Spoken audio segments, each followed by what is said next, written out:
Based on the stats that we got from the police department, about 80% of the arrests for public intoxication are men. 20% women.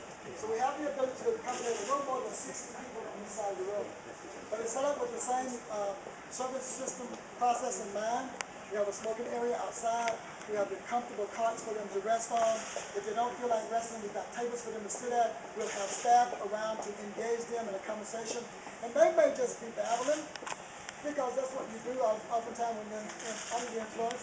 But our staff will be having very purposeful conversations. What we're looking for is information. What kind of information can we get from this person to determine what their needs are? That information helps put us in a position for making sure that we develop a service plan that matches their needs.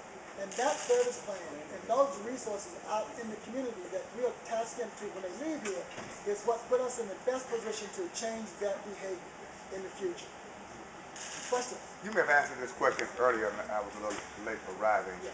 How many people do you project you'll be processing through this facility, perhaps on a weekly or monthly basis?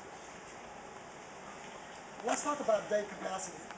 Okay, I think that's easier to say. And then we talk about the periods of times that is where we expect the highest usage of the facility. We think that we'll be serving probably 15 women and 60 men, probably 4 nights a week, 3 nights a week for sure. That's Thursday night, Friday night, Saturday night, and Sunday night. So that's 4 nights a week. Right. It will ratchet up starting Thursday night because that seems to be the nights that coincide with the drinking patterns of the citizens of Houston. Thursday night we'll see the arrest rate pick up.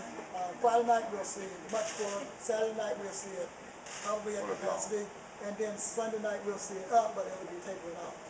Okay. The arrest rates also coincide with events that we have in the downtown area. Sure. So we got Minute Maid Park, we got Toyota Center, we got the soccer stadium, all in walking distance of this facility. And not to mention all the other drinking establishments that's in the greater Houston downtown area. Sure. So we're going to be receiving clients from all of those facilities. In addition to the clients that we will receive that are the chronic individuals that are homeless or may have other conditions that they're dealing with, the co-occurring conditions of mental health and substance abuse. We'll see all those individuals, but a significant number of those individuals will be those people that are participating in the drinking pattern of Houston citizens that's just socializing. They're doing what we do in this city, which is on Friday night, Saturday night, and Sunday night, we go out and quite often have maybe a little too much to drink. But, I think one of the things that's not talked about that's worth mentioning is the fact that when the police doesn't arrest for public intoxication, especially with that population, the population that's leaving the stadium, or leaving Toyota Center, or leaving Minute Maid Park, or leaving George R. Brown after a big event, those individuals are headed to their cars. Yes.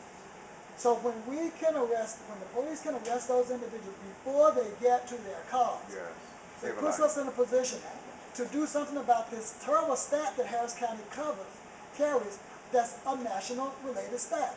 And that is that Harris County is one of the leading counties in the country for fatalities while driving under the influence. So this is a side benefit that's not talked about in our conversation, but I do think it has a direct bearing on what could possibly happen in this city with this intervention. Sure. And another reason why we want Harris County to be a partner with this intervention. And I know that the conversation has already started along those lines, but that is a critical reason for that to happen. Sure. Another reason for that to happen that Harris County will benefit from is the fact that so many of these people that we'll be intervening on are people who could have ended up in the emergency room. Of course. Harris County's emergency room. Right. Okay? So, again, that gives us an opportunity to intervene on a population that we could possibly redirect to have the county not have that experience or that expense. Yes, of course. So, another question, yes? Well, eventually you have more space for women, versus those, I think it's 18 beds. 18 beds. We anticipate that eventually we're going to need more space for both men and women. Okay, and I think that that's going to happen pretty quick.